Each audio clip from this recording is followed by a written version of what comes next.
السلام علیکم ورحمۃ اللہ وبرکاتہ۔ بسم اللہ الحمد للہ والصلاة والسلام علی رسول اللہ وعلی آلہ واصحابہ اجمعین۔ محترم سامعین و حضرات، اس سے پہلے قرآن مجید کے کئی حقوق میں آپ کے سامنے تفصیل کے ساتھ بیان کر چکا ہوں، تو آج انشاءاللہ میں قرآن مجید کا تعارف قرآن کی روشنی میں آپ کے سامنے رکھنے کی کوشش کروں گا۔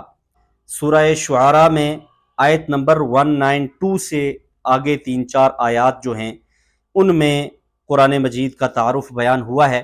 اللہ تعالیٰ فرماتا ہے وَإِنَّهُ لَتَنزِيلُ رَبِّ الْعَالَمِينَ۔ یہ جو ایک اعتراض تھا مشرکین کا کہ قرآن مجید محمد صلی اللہ علیہ وسلم کا اپنا بنایا ہوا ہے، تو اللہ تعالیٰ نے فرمایا کہ لَتَنزِيلُ رَبِّ الْعَالَمِينَ، کہ یہ رب العالمین کی طرف سے نازل ہونے والا ہے، اللہ کی طرف سے نازل شدہ ہے، یعنی خود کسی نے نہیں بنایا، اللہ نے اس کو نازل کیا ہے۔ اور آگے فرمایا نزل بہ الروح الامین، اسے روح الامین یعنی حضرت جبریل علیہ السلام وہ لے کر نازل ہوئے ہیں۔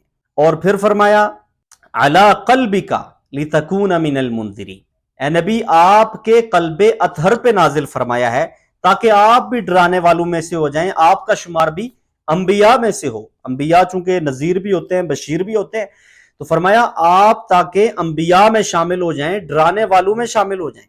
بلسان عربی مبین، اور ساتھ اس بات کو بھی واضح کر دیا کہ قرآن مجید عربی زبان میں اللہ نے نازل فرمایا ہے، واضح عربی زبان میں۔ تو یہ وہ قرآن مجید کا مختصر سا تعارف ہے جو قرآن مجید کے اندر ہی بیان ہوا ہے۔ اللہ تعالیٰ سے دعا ہے اللہ تعالیٰ ہمیں قرآن کو سمجھ کر عمل کرنے کی توفیق عطا فرمائے۔